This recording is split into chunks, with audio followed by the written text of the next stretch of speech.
The morning sun filtered through the newly hung curtains in the spacious living room of the Johnson family home. Alexander, a man with dark skin and penetrating eyes, observed with a mixture of pride and apprehension the neighborhood he would now call home. Oakwood Gardens, with its tree-lined streets and impeccable houses, looked like it was taken from a luxury real estate catalog. "Are you sure this is a good idea, Dad?" asked Sophia, his 15-year-old daughter, as she approached the window. Her voice betrayed a mixture of excitement and nervousness. Alexander turned to her, a warm smile lighting up his face. "Of course, sweetie. This is our new beginning. Here we can build the future we've always dreamed of."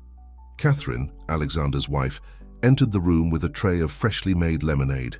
Her curly hair framed a face full of determination and hope. "Your father is right, Sophie.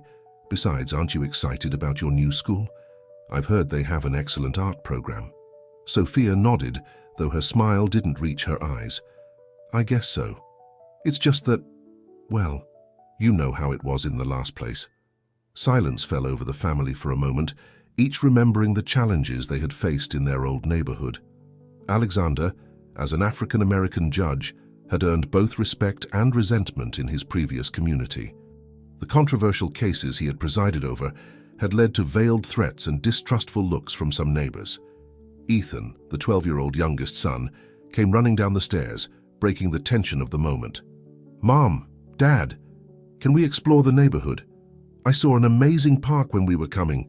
Catherine laughed, grateful for her son's enthusiasm. "Of course, honey. But first, help us finish unpacking. Remember, tomorrow is our welcome picnic." As the family dispersed to continue with the move, Alexander stayed a moment longer in front of the window. His gaze lingered on a house across the street where an elderly white man was watching them with a frown from behind his curtains. Alexander felt a chill run down his spine, but quickly shook it off. "No," he told himself, "this time will be different. We'll win over this community with kindness and patience." The day of the picnic arrived with clear skies and a gentle breeze. The Johnsons got up early, preparing tamales, aguas frescas, and a variety of Mexican snacks that Catherine had learned to cook from her grandmother. The aroma of masa and spices filled the house, mixing with the family's excitement and nervousness. "Remember," said Alexander as they set up tables on the lawn in front of their house, "we're part of this community now. Let's show them who we really are." The first neighbors began to arrive shortly after noon. Among them, a young couple with a baby who introduced themselves as the Garcias. "Welcome to Oakwood Gardens," exclaimed Maria Garcia, hugging Catherine as if they were old friends. However, not all neighbors showed the same warmth. A group of middle-aged women kept their distance, whispering among themselves and casting furtive glances at the Johnson family. Alexander noticed that some people passed by on the sidewalk without stopping, hurrying as if they feared being invited. As the afternoon progressed, the tension in the air became almost palpable. It was then that a serious-looking man approached Alexander. He introduced himself as Robert Vega, president of the Neighborhood Association. "Mr. Johnson," he began in a tone that pretended to be friendly but sounded forced. "It's unusual for new residents to organize such a flashy event so soon after moving in. I hope you've reviewed the neighborhood regulations on gatherings and noise." Alexander maintained his composure, responding with a diplomatic smile. "Of course, Mr. Vega. We made sure to comply with all the rules.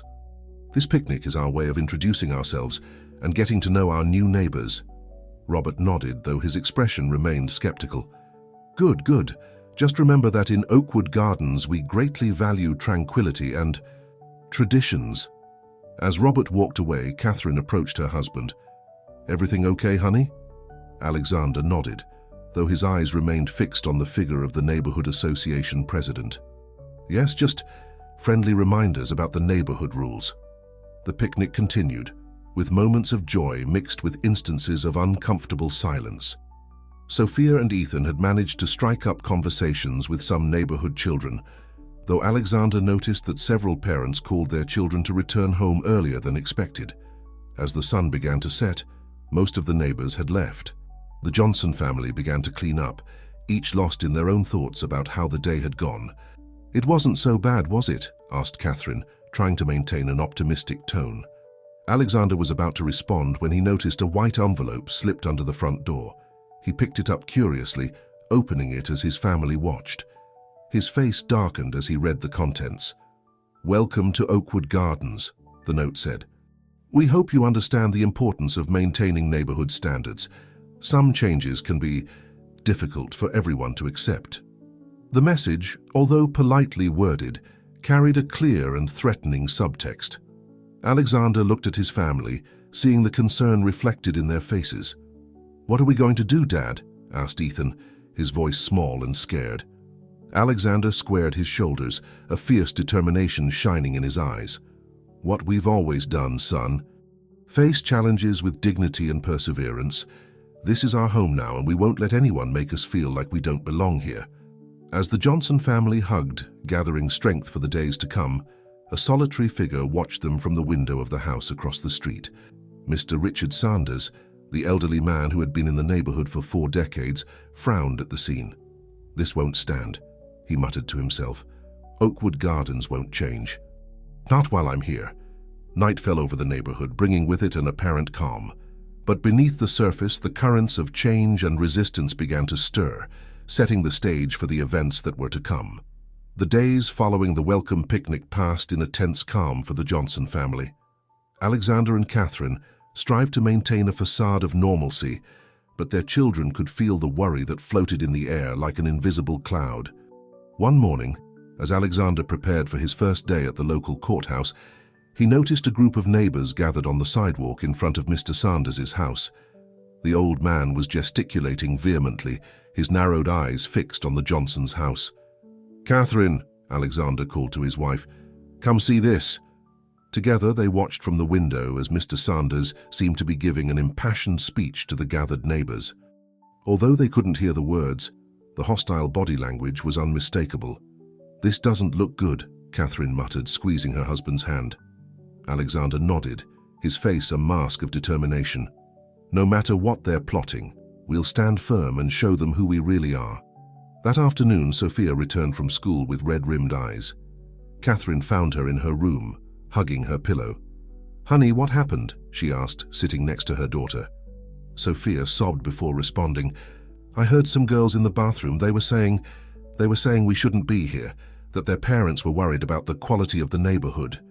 Catherine hugged her daughter tightly, her heart torn between rage and sadness. "Oh, my love, I'm so sorry, but remember, there's nothing wrong with us. It's they who need to open their minds and hearts." Meanwhile, Ethan was facing his own challenges. In the nearby park, where he used to go play after school, he noticed that some children avoided him, whispering and laughing among themselves when he passed by. One day, as he was kicking his soccer ball alone, a girl approached him. "Hi," she said shyly. "I'm Lucy. Do you want to play with me?" Ethan's face lit up. "Sure, I'm Ethan." They played for an hour, laughing and sharing stories, but Ethan's joy faded when he saw an older woman approaching with a firm step. "Lucy," the woman called, "come here right now." The girl looked at Ethan sadly before running towards the woman, who Ethan assumed was her grandmother. "I don't want you playing with that boy," Ethan heard the woman telling Lucy as they walked away. "We don't know what kind of influence he might have on you."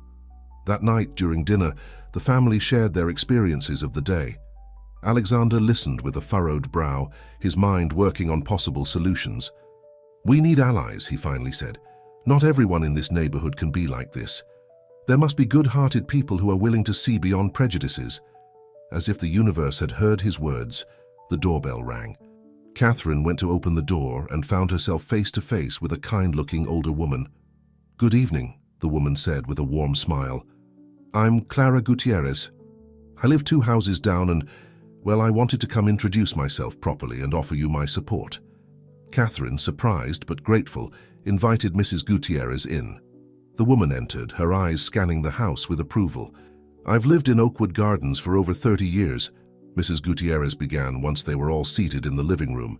"And let me tell you, I've seen how Mr. Sanders has tried to manipulate the community more than once.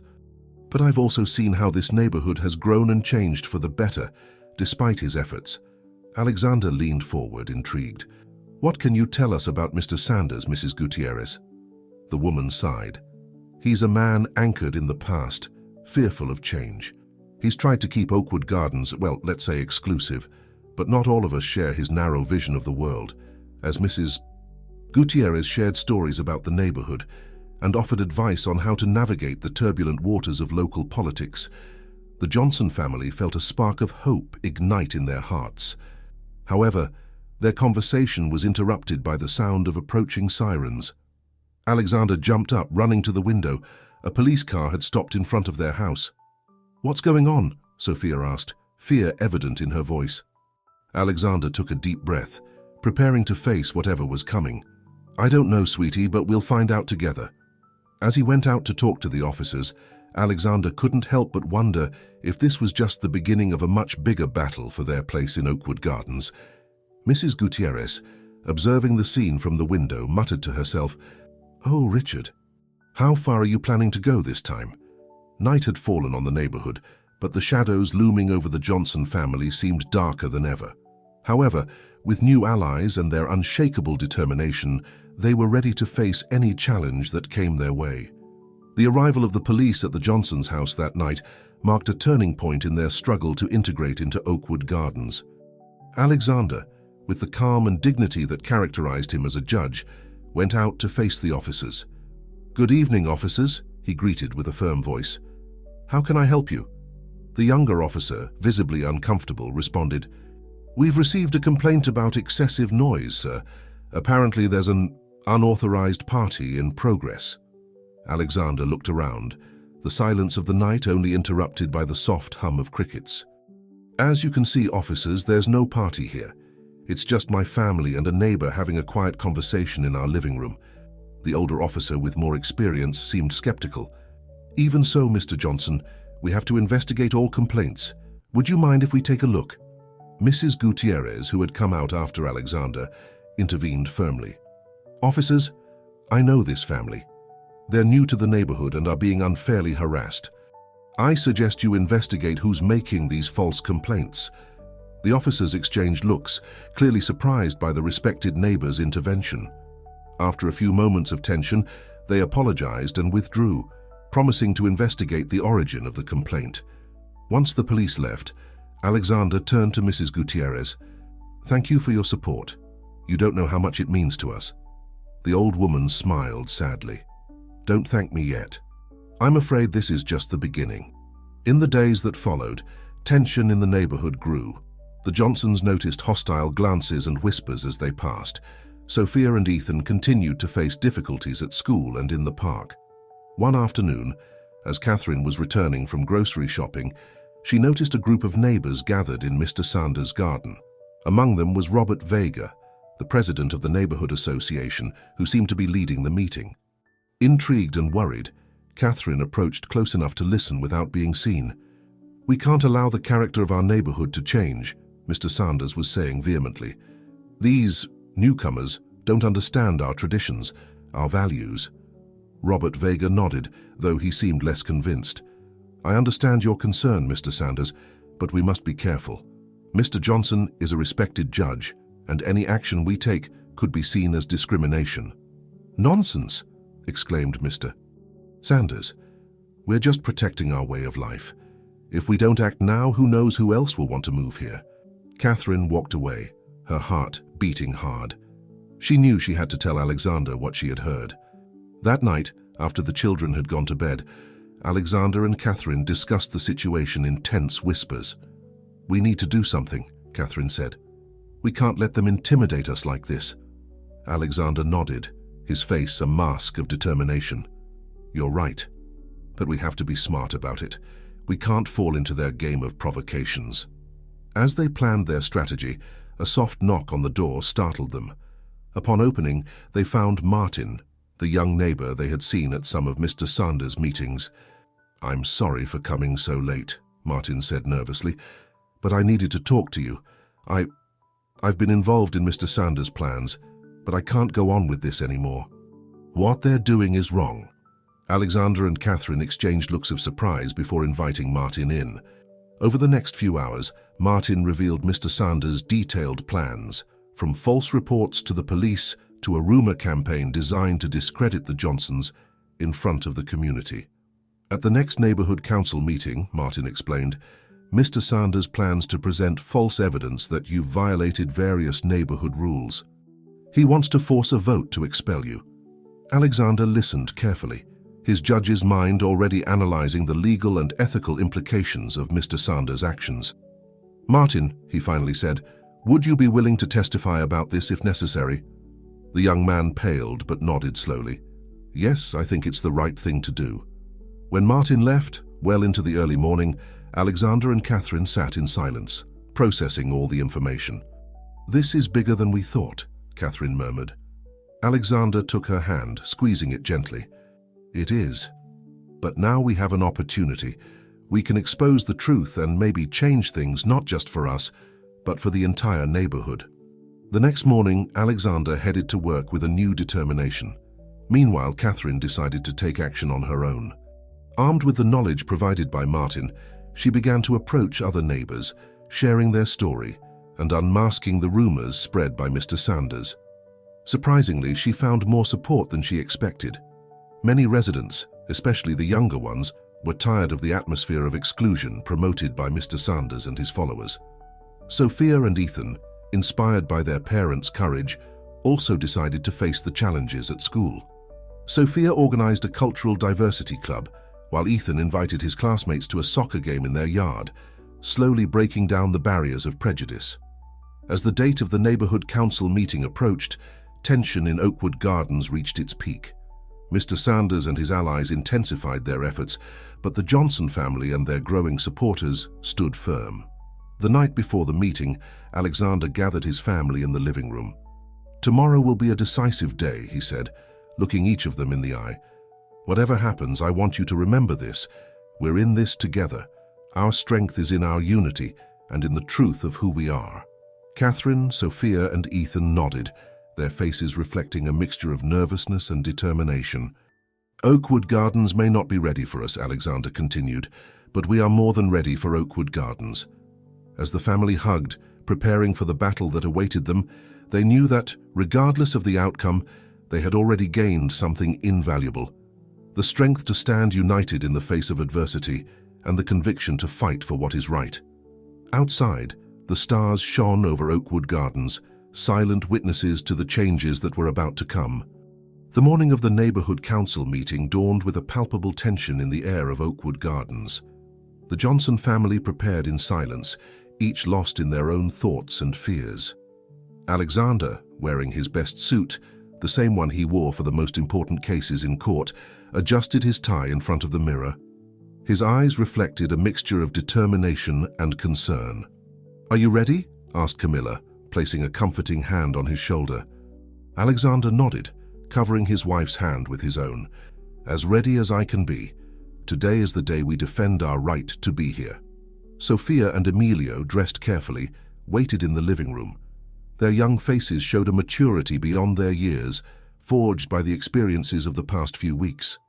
"No matter what happens today," said Alexander, gathering his family, "I want you to know how proud I am of all of you. You've faced this with incredible strength and dignity." The family embraced, finding comfort and strength in their unity. As they left the house, they noticed that the streets were unusually active for a Saturday morning. Neighbors of all ages were heading towards the community center where the meeting would take place. Some gave them looks of support, others of curiosity, and a few of open hostility. At the entrance of the community center, they met Doña Clara and Martin, who were waiting for them. "We're with you," said Doña Clara firmly. Martin, visibly nervous but determined, nodded. "I told my parents everything last night. They're surprised, but they support me in doing the right thing." Inside the hall, the atmosphere was tense. Don Ramiro and his followers occupied the front rows, their faces a mixture of confidence and disdain. Roberto Vega, the association president, looked uncomfortable at the podium, aware of the division facing the community. "Welcome to the extraordinary meeting of the Neighborhood Council of Angelwood Gardens," Roberto began, his voice slightly shaky. "Today we will address concerns raised by some residents about the new members of our community." Don Ramiro immediately stood up, his figure imposing despite his age. "Mr. President Neighbors," he began, his voice laden with false concern. "We are here to protect the integrity and values of our beloved neighborhood. The newcomers," he said, looking directly at the Morales family, "have demonstrated a lack of respect for our norms and traditions." He pulled out a folder from his briefcase. "I have here evidence of multiple violations of our regulations, noisy parties, unauthorized modifications to the property, and even suspicious behavior." A murmur ran through the room. Alexander tensed, but maintained his composure. "If I may, Mr. President," said Alexander, standing up. His voice, accustomed to courtrooms, filled the space with authority. "I would like to address these accusations directly." Roberto nodded, relieved to cede control of the situation. Alexander walked to the front, his presence commanding the attention of everyone. "Neighbors, friends," he began, "my family and I came to Angelwood Gardens seeking a home, a community. From day one, we have strived to integrate and respect the norms of this beautiful place." He pulled out his own folder. "I have here documentation that refutes each of the accusations presented. The alleged noisy party was, in fact, a quiet meeting with Doña Clara Gutierrez, interrupted by a police visit based on a false report." Doña Clara stood up, confirming Alexander's version. "As for the modifications to the property," Alexander continued, "I have here the permits approved by the same neighborhood association for each change made." The murmur in the room grew. Don Ramiro, visibly agitated, tried to interrupt, but Roberto stopped him with a gesture.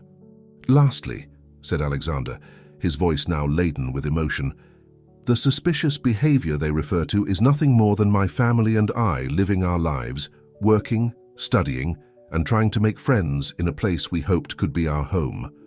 At that moment, Martin stood up, shaking slightly. I have something to say," he announced. All eyes turned to him. Don Ramiro paled. "I have been part of the efforts to discredit the Morales family," Martin confessed. "Don Ramiro convinced us that they were a threat to our way of life, but he was wrong. We were wrong." The silence that followed was deafening. Then, little by little, other neighbors began to stand up, sharing their own experiences of prejudice and exclusion in the neighborhood. Maria Garcia, the young mother who had been kind to the Morales family from the beginning, spoke with tears in her eyes about how she and her husband had also faced subtle discrimination for being an interracial couple. The meeting transformed into a moment of collective catharsis, years of unspoken tensions coming to the surface. Don Ramiro, seeing how his influence was crumbling, attempted one last desperate argument. "You're destroying everything we've built. Our traditions, our way of life." Alexander turned to him, his voice firm but compassionate. "Don Ramiro, traditions evolve. Communities grow. The true value of a neighborhood isn't in its exclusivity, but in its ability to welcome and enrich itself with diversity." Roberto Vega, visibly moved by the testimonies, took the microphone. "I think it's evident that we've been blind to the real problems of our community. I propose that we form an integration and diversity committee to ensure that Angelwood Gardens is a welcoming place for all." The proposal was received with widespread applause. Even some of Don Ramiro's most loyal followers seemed to be reconsidering their positions. As the meeting dissolved, with groups of neighbors animatedly discussing the changes to come, the Morales family found themselves surrounded by people offering apologies and words of welcome. Camilla, with tears of relief in her eyes, hugged Alexander. "We did it," she whispered. Alexander smiled, also embracing Sophia and Emilio. "No, honey, we're just beginning."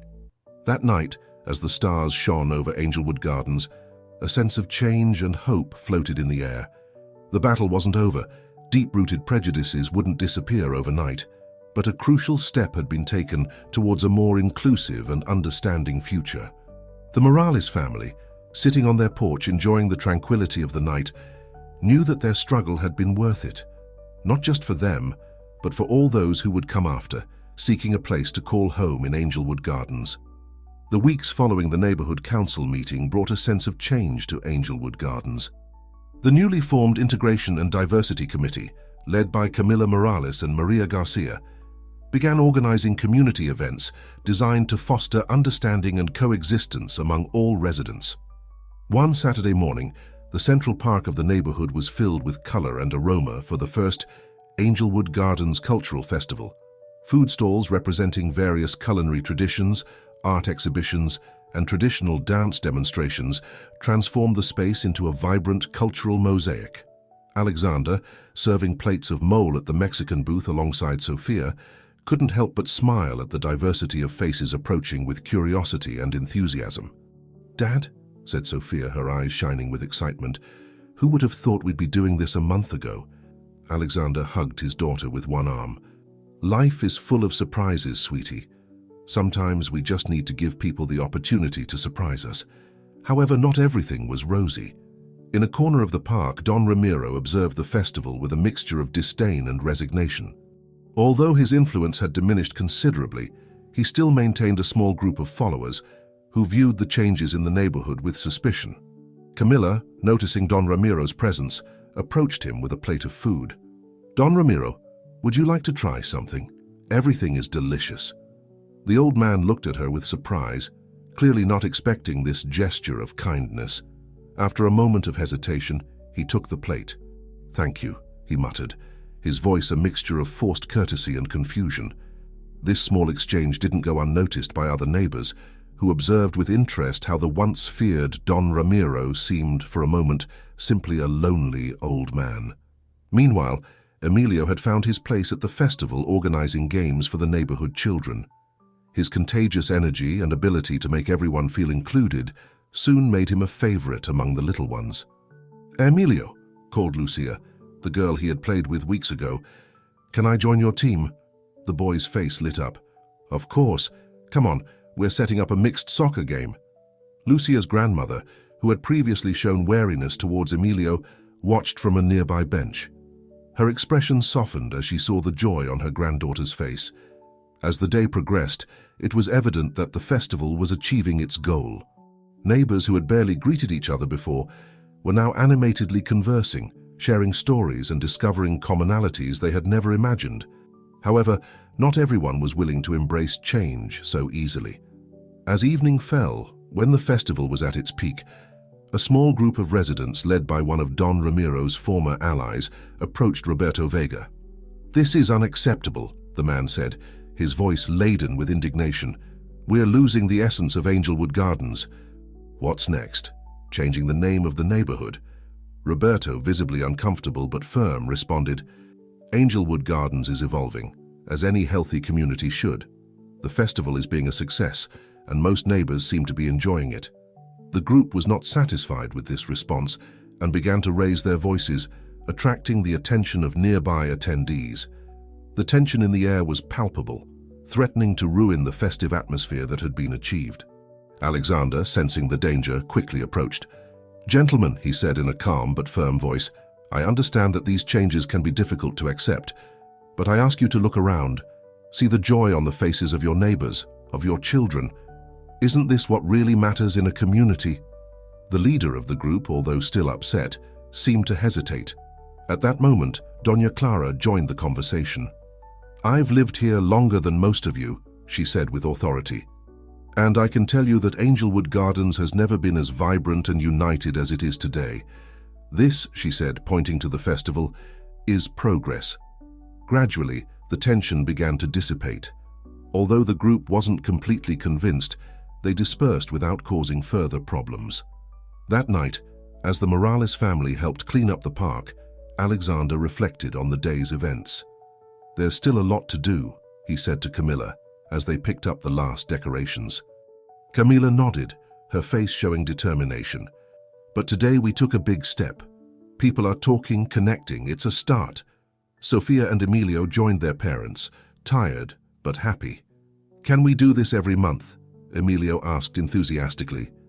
Alexander laughed, ruffling his son's hair. "Maybe not every month, but we'll definitely do it again." As they walked back home under the starry sky, the Morales family felt a mixture of accomplishment and anticipation. They knew that the road to true integration would be long and not without obstacles, but the success of the festival had given them hope. Angelwood Gardens was changing, and they were at the center of that change.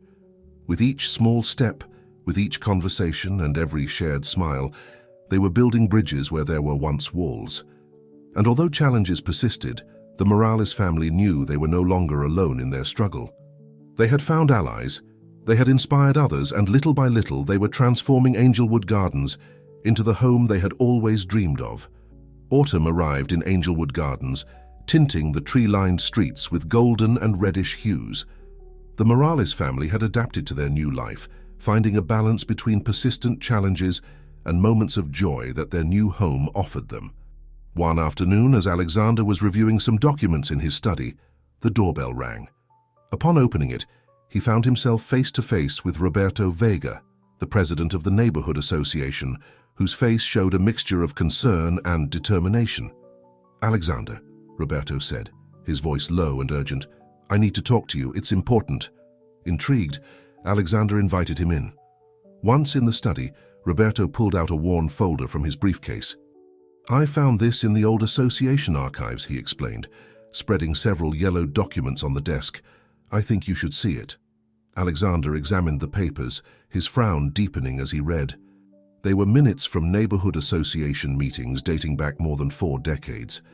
"This is," Alexander began, his voice tinged with disbelief. Roberto nodded gravely. "Yes, they're records of how the exclusivity policies in Angelwood Gardens were originally established.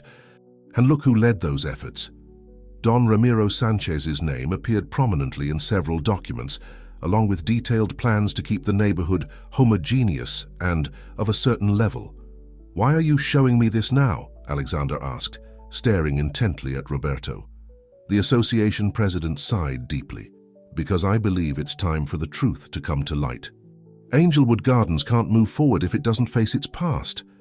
As they discussed the implications of this revelation, Camilla entered the study, immediately noticing the tension in the atmosphere. "What's going on?" she asked, approaching the desk. Alexander briefly explained the discovery to her, watching as his wife's face went from surprise to indignation and then to firm resolution. "We have to do something about this," Camilla said. "The community deserves to know the truth." Roberto nodded, though with some hesitation. "I agree, but we need to be careful.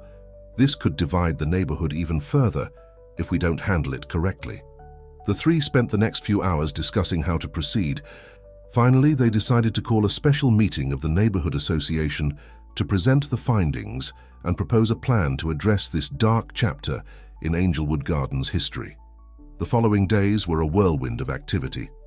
Alexander and Camilla, working closely with Roberto and other allies, prepared a detailed presentation of the historical documents and their implications. The night of the meeting arrived, and the community hall was packed to the brim. The tension was palpable as Roberto took the podium to open the session. "Neighbors," he began, his voice slightly shaky but determined, "we have called you here tonight to address a matter of great importance to our neighborhood. Recently, documents have been discovered that shed light on the origins of some of our most controversial policies." A murmur ran through the room as Roberto handed the floor to Alexander. Calmly and professionally, the judge presented the findings, projecting images of the documents onto a large screen. "These records," Alexander explained, "clearly show that the exclusion policies that have defined Angelwood Gardens for decades were deliberately implemented, with the specific aim of keeping certain groups of people out."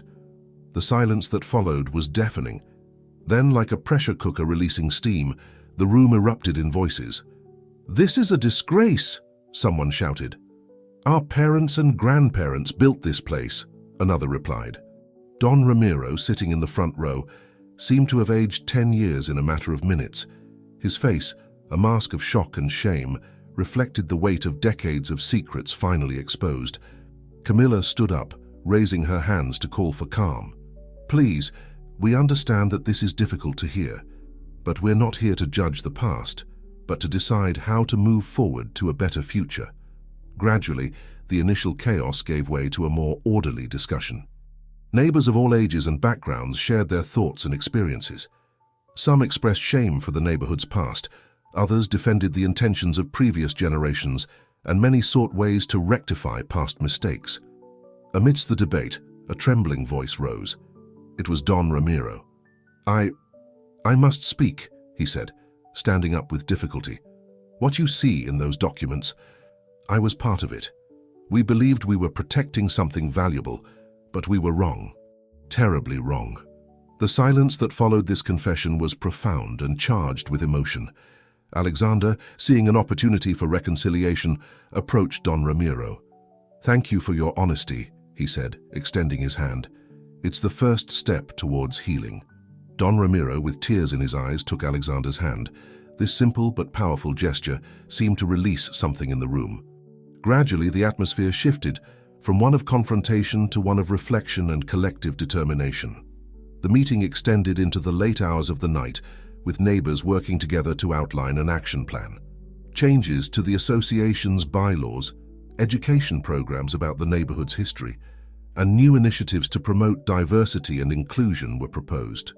When they finally left the community hall, exhausted but hopeful, Alexander and Camilla took a moment to contemplate the stars.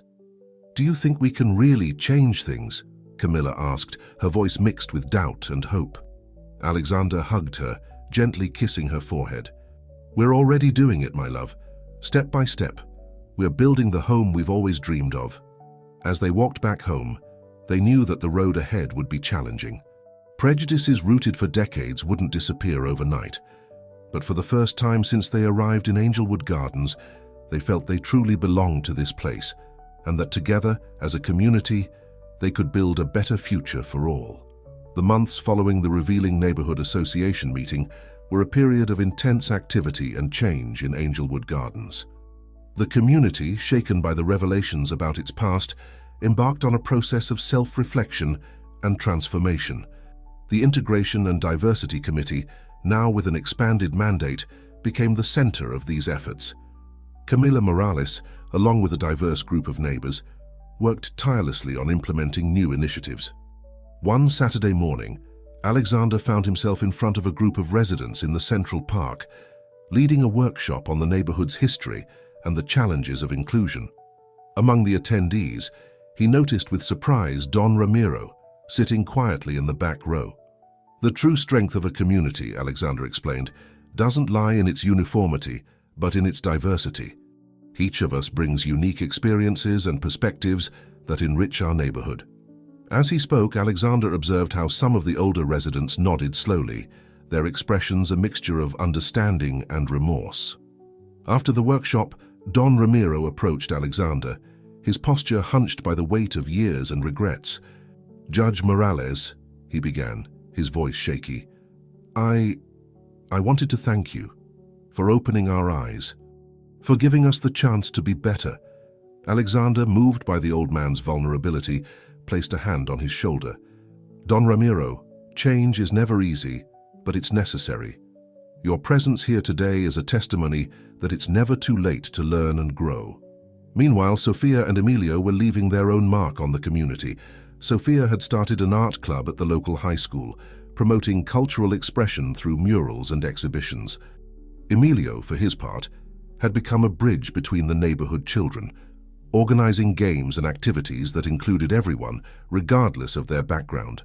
One afternoon, as Sophia worked on a community mural on one of the walls of the community center, she noticed a group of elderly people watching curiously. "Would you like to help?" she asked, offering a brush to an older woman. The old woman, surprised by the invitation, took the brush with a trembling hand. "I've never painted a mural before," she confessed. Sophia smiled warmly. "Don't worry, I'll teach you. Every brushstroke tells a story." Soon, the mural became an intergenerational project, with residents of all ages contributing their personal touch. The design, which was originally going to represent the history of Angelwood Gardens, evolved to include symbols from diverse cultures and traditions, interwoven into a vibrant visual tapestry. At home, Camilla faced her own challenges. As leader of the Integration Committee, she often found herself mediating disputes and misunderstandings between neighbors. One night, exhausted after a long meeting, she shared her frustrations with Alexander. "Sometimes I feel like for every step forward, we take 2 steps back," she sighed, collapsing onto the couch. Alexander sat beside her, taking her hand. "Real change takes time, my love, but look at how much we've already achieved. The conversations we're having now were unthinkable a few months ago." Camilla nodded, finding comfort in her husband's words. "You're right. It's just that sometimes the weight of it all seems overwhelming. I know, Alexander replied, embracing her. But we're not alone in this. The whole community is growing together. And it was true. Despite the challenges, signs of progress were evident throughout Angelwood Gardens. The cultural festival they had organized months ago had become a quarterly event, growing larger and more diverse each time. The neighborhood association meetings, once tense and divided, were now spaces for open dialogue and collaboration. Even small daily interactions showed subtle but significant changes. Neighbors who had barely greeted each other before now stopped to chat. Families from different backgrounds shared meals and celebrations. Children played together in the park, oblivious to the barriers that had once divided their parents. However, not everything was rosy. There was still resistance in some sectors, and conflicts occasionally arose. But the difference now was how the community faced these challenges, united with empathy and a willingness for dialogue. One afternoon, as the Morales family enjoyed a barbecue in their backyard, they heard a commotion coming from the street. Upon going out to investigate, they found a group of neighbors arguing heatedly. The reason for the dispute was a proposal to rename one of the main streets of the neighborhood in honor of a civil rights leader.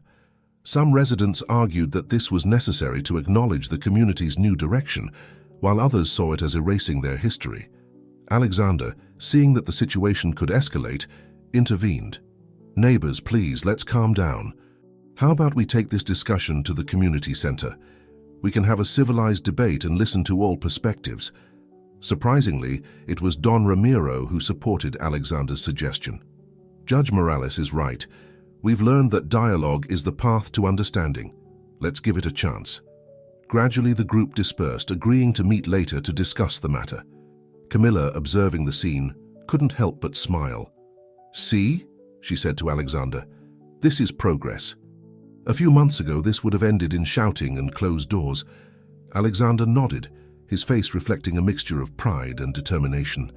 "There's still much to do, but every small step counts. We're planting the seeds of change, and with time and care, they will bloom." That night, as the Morales family gathered for dinner, they shared their experiences of the day. Sophia spoke enthusiastically about the community mural.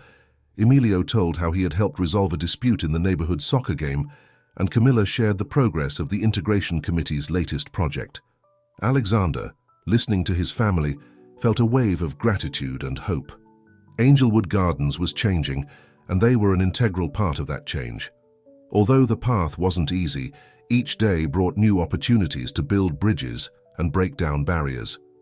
As he looked around, at the smiling faces of his family and the neighborhood beyond their windows, Alexander knew they had found more than just a place to live.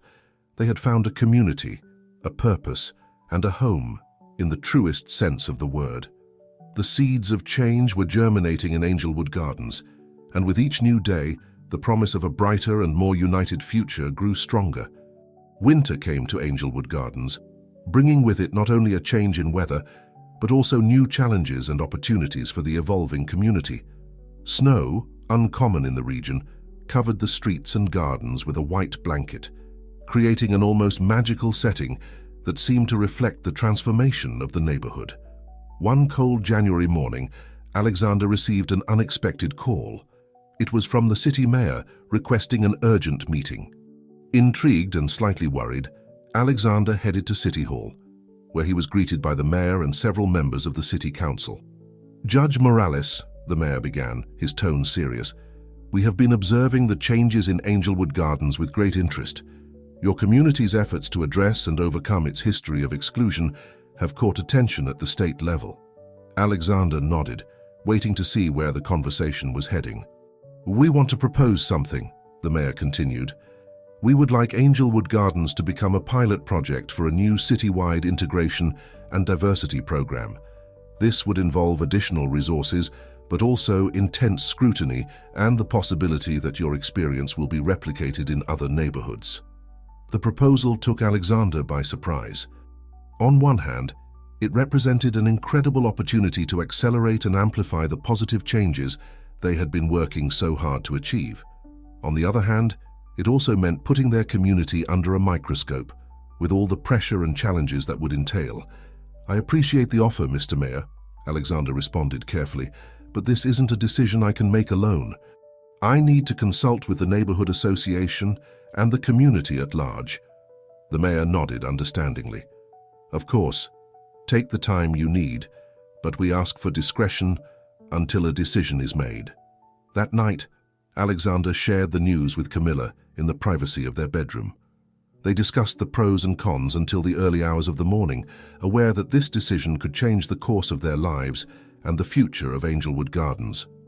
"It's a great responsibility," Camilla said, her voice mixed with excitement and concern, "but also an incredible opportunity to make real change, not just here, but throughout the city." Alexander nodded, embracing his wife. "I know, but it also means putting our family and our neighbors under enormous pressure. Are we ready for that?" The following days were a whirlwind of discreet meetings and intense discussions. Alexander and Camilla, along with Roberto Vega and other community leaders, carefully weighed the implications of the mayor's proposal. Finally, they decided to present the idea to the community in a special meeting of the neighborhood association. The night of the meeting, the community hall was packed to capacity, with an atmosphere charged with anticipation and nervousness. Alexander presented the proposal calmly and clearly, explaining both the opportunities and the challenges it represented. When he finished, the room erupted into a chaos of voices and conflicting opinions. "It's a unique opportunity," exclaimed Maria Garcia. "We could be an example for the entire city." "But at what cost?" replied another neighbor. "We've already been through so much. Do we need more scrutiny and pressure?" Don Ramiro, to many people's surprise, slowly stood up. "I've lived here all my life," he began, his voice laden with emotion. "I've seen this neighborhood at its best and worst, and I can say, without a doubt, that we've never been as united as we are now. If we can use our experience to help others, isn't it our duty to do so?" His words seemed to have a profound effect on the room. Gradually, the discussion became more constructive, with neighbors offering ideas and suggestions on how they could approach this new challenge. After hours of debate, it was decided to put the proposal to a vote. The result was close, but in the end, the majority voted in favor of accepting the mayor's proposal. The following months were an emotional rollercoaster of activities. Angelwood Gardens became the center of attention for local and state media. Teams of experts in community development and integration policies began working closely with residents.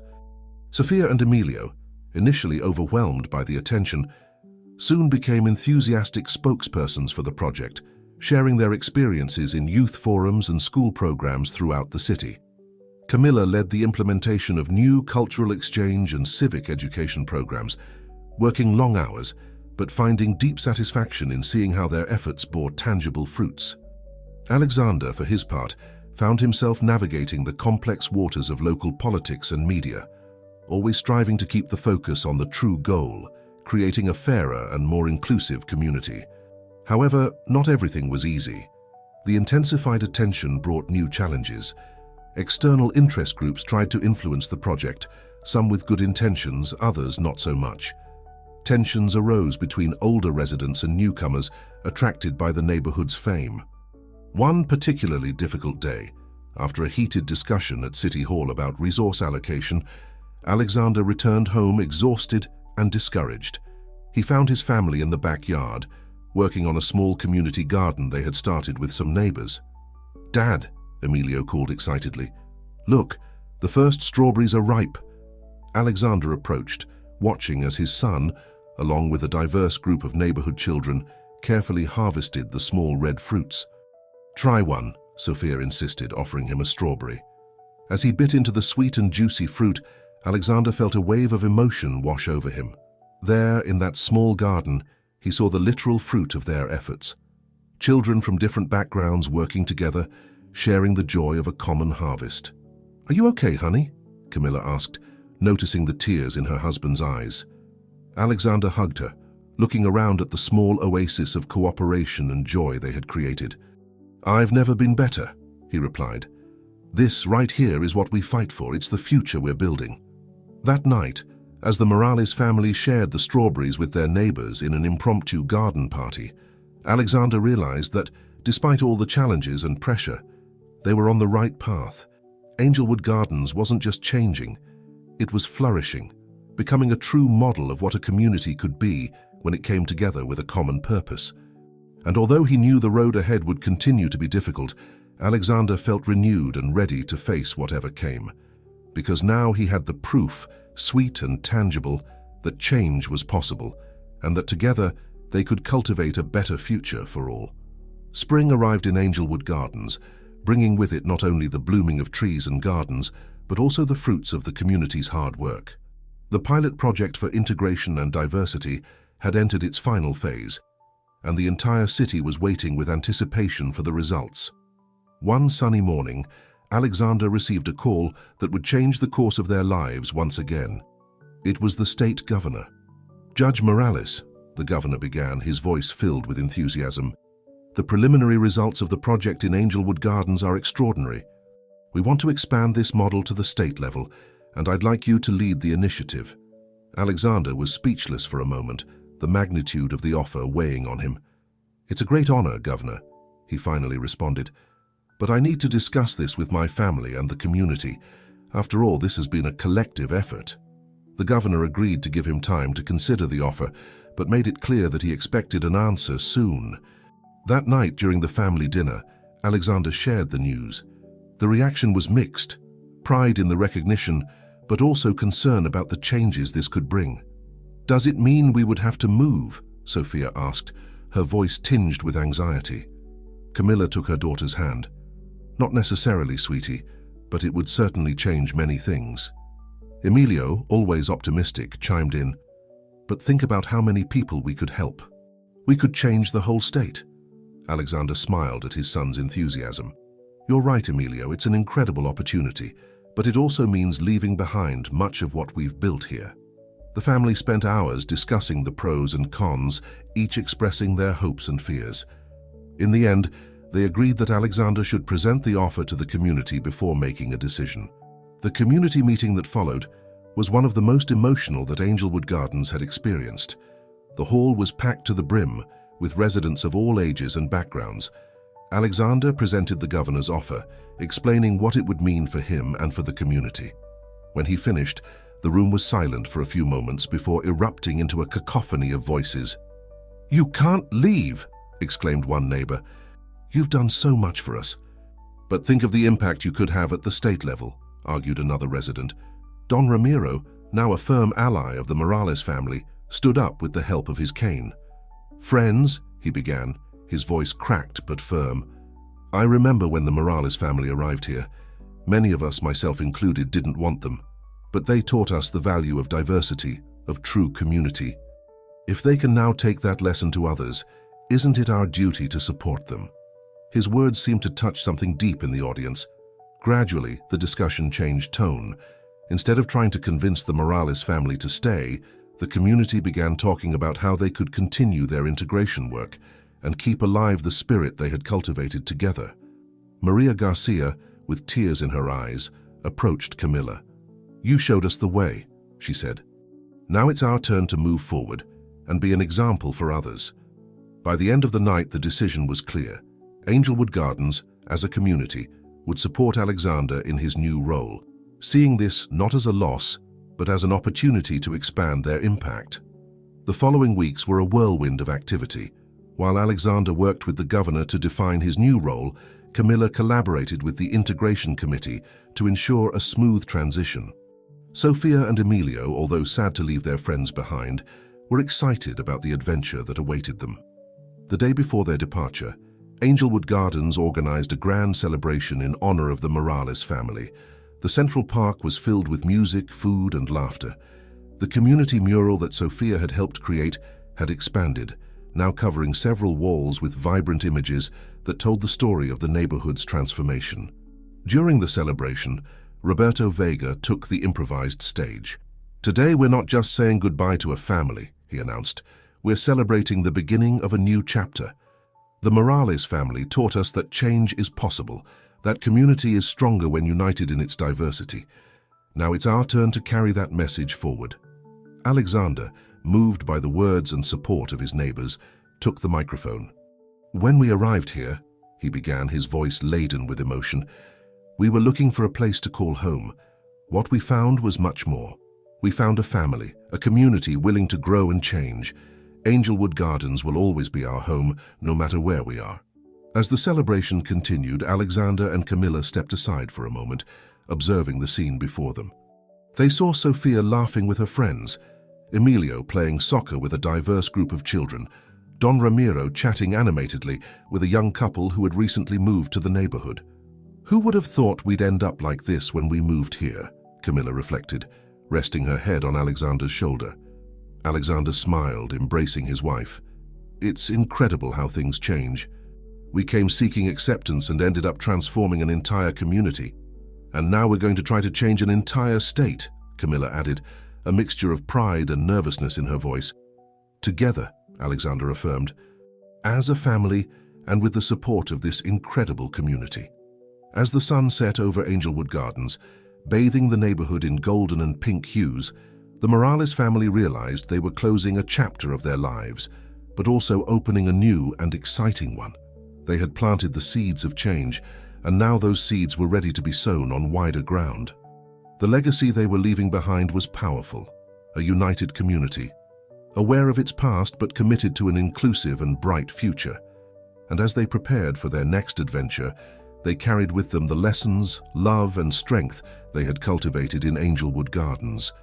Night fell, and with it the promises of a new dawn, not just for the Morales family, but for all those whose lives they would touch in their ongoing journey towards a more just and welcoming world.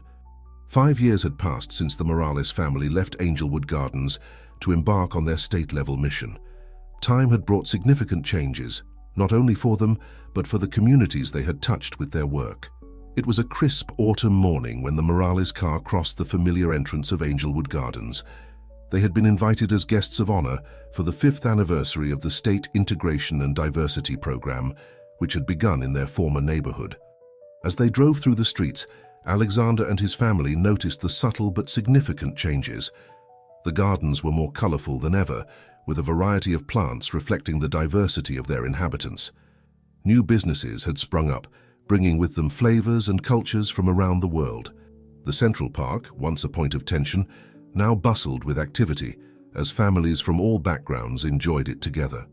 It's as if the neighborhood has come to life, Sophia murmured, now a university student studying sociology, inspired by her family's experiences. Emilio, in his last year of high school and captain of his school's soccer team, nodded in agreement. It feels like it's found its true identity. Upon arriving at the community center, they were greeted by a crowd of familiar and new faces. Roberto Vega, still president of the Neighborhood Association, welcomed them with a warm embrace. "Welcome home," he said, his voice laden with emotion. The celebration that followed was a testament to the journey they had taken. The hall was decorated with photographs documenting the transformation of Angelwood Gardens and other communities across the state. There were booths showcasing integration projects, from cultural exchange programs to affordable housing initiatives. During the event, Alexander was invited to give a speech. Standing at the podium, he looked at the diverse audience before him and felt a wave of pride and gratitude. 5 years ago, he began, we stood here with a dream of what could be. Today, I see that dream come to life, not just here in Angelwood Gardens, but in communities across the state. We have learned that the true strength of a community lies not in its uniformity, but in its diversity. In the way we support each other, learn from one another and grow together. As Alexander spoke, Camilla observed the reactions of the audience.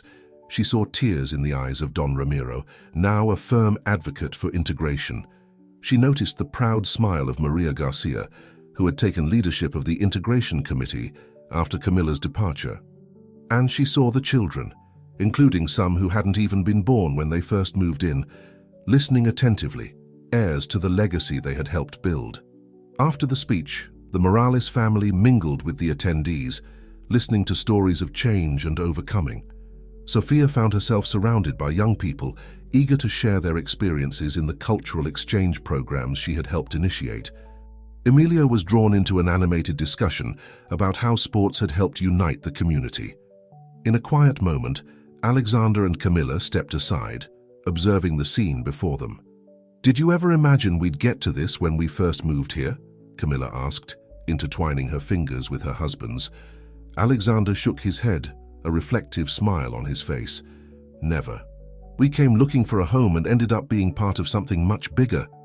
And there's still so much to do," Camilla added, thinking of the challenges they still faced in other parts of the state.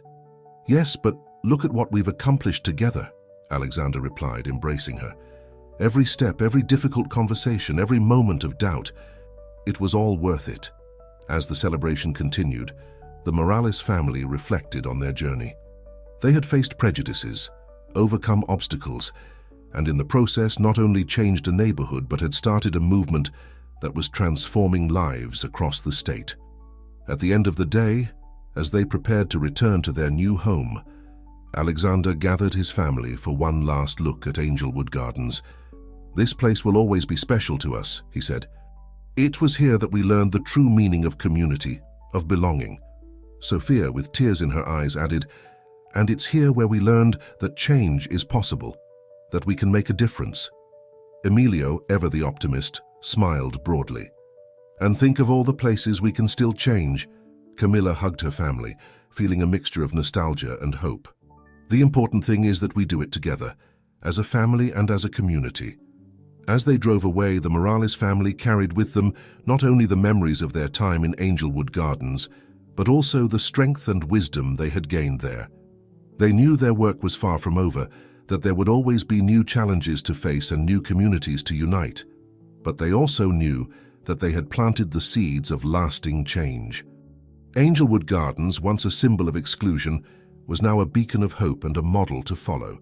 And the Morales family, who once simply sought a place to call home, had become catalysts for a transformation that went far beyond the borders of a single neighborhood. As the sun set on the horizon, painting the sky with warm hues, the Morales family looked to the future with optimism and determination. They knew that each new day would bring new challenges, but also new opportunities to build bridges, break down barriers, and create a world where everyone could feel at home. And so, with hearts full of gratitude for the past and hope for the future, the Morales family continued their journey, carrying with them the spirit of Angelwood Gardens and the promise of a brighter, more inclusive tomorrow for all.